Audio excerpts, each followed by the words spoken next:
tout le monde, j'espère que ça va bien. Le sujet de cette semaine, c'est la dysphorie de genre. Dans le fond, comment qu'on vit autour de nous avec le fait d'être un peu différent, puis comment qu'on vit avec nous-mêmes surtout. Donc, c'est ça. Moi, je vous dirais que ce qui a été le plus difficile, c'est vraiment, au départ, mon image à moi. C'était pas vraiment comment que les gens me percevaient, mais ça a commencé par être vraiment comment que moi je me voyais dans le miroir, puis que j'étais vraiment pas bien avec ça. Ce qui a été le plus difficile, c'est vraiment de pas être capable de me voir comme un gars. J'ai vécu ça assez drastiquement. Au secondaire, j'ai commencé à changer. Puis là, c'est quand j'ai commencé à mettre du linge de gars puis me couper les cheveux courts que j'ai vraiment commencé à me voir comme un gars puis à sentir que c'était la bonne chose pour moi.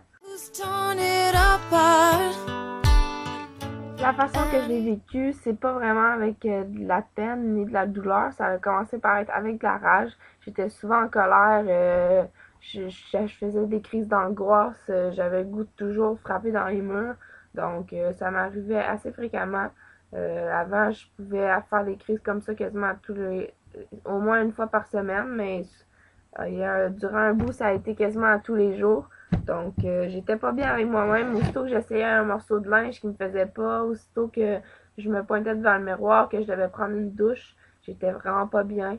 Donc, c'est comme ça que je l'ai vécu. Moi, ça a été avec des coups dans le mur, avec de la rage. Je criais dans mon oreiller, je pleurais, je faisais vraiment des grosses crises.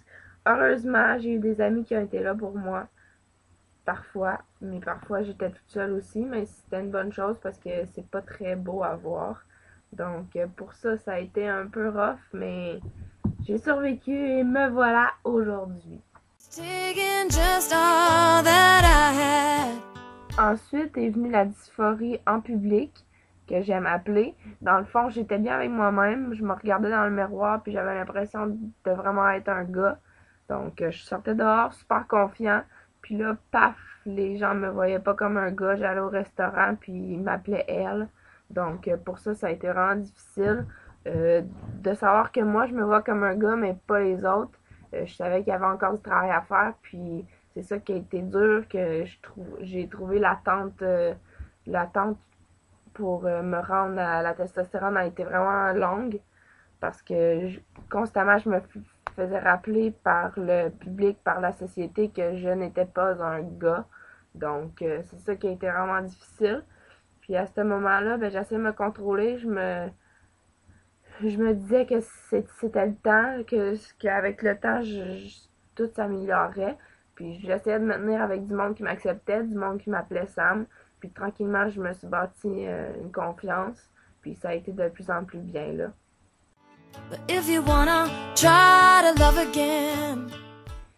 qui est poche avec la dysphorie, c'est que ça revient constamment. T'as beau avoir confiance en toi, t'as beau te dire que tout va bien aller, que les choses avancent bien pour toi. C'est sûr qu'il y a une journée, tu vas te lever, tu vas te regarder dans le miroir, puis tu vas encore voir tes traits féminins.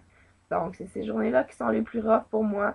Puis dans ce temps-là, ben, j'évite le miroir, puis c'est plate à dire, mais souvent, j'essaie de rester chez moi parce que cette journée-là, j'ai pas le goût de me faire rappeler que je ressemble à une fille, donc je prends pas de chance.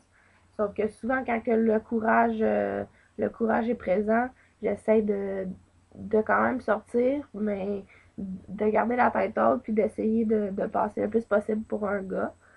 Puis c'est ça. C'est sûr que pour l'instant, je garde mes cheveux courts. Mais c'est sûr que plus tard, j'aimerais avoir les cheveux un peu plus longs, mais pour l'instant, je trouve que ça m'avantage pas. Donc, je trouve des petits trucs comme ça qui m'aident de plus en plus à me faire ressembler à un gars. Donc, ça m'aide vraiment beaucoup. Aujourd'hui, ça va vraiment bien.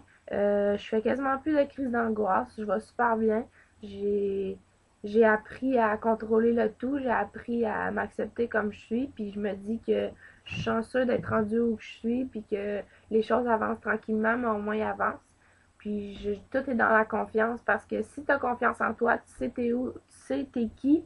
Puis tu sais où tu t'en vas, les gens vont t'accepter. C'est sûr que c'est pas tout le monde. Parfois, il y a encore des gens qui me regardent bizarre. Parfois, il y a encore des gens qui se trompent. Mais c'est dans la nature, c'est super normal. Puis souvent, les gens qui l'acceptent pas, c'est juste parce qu'ils comprennent pas ou qu'ils ont jamais entendu parler de ça.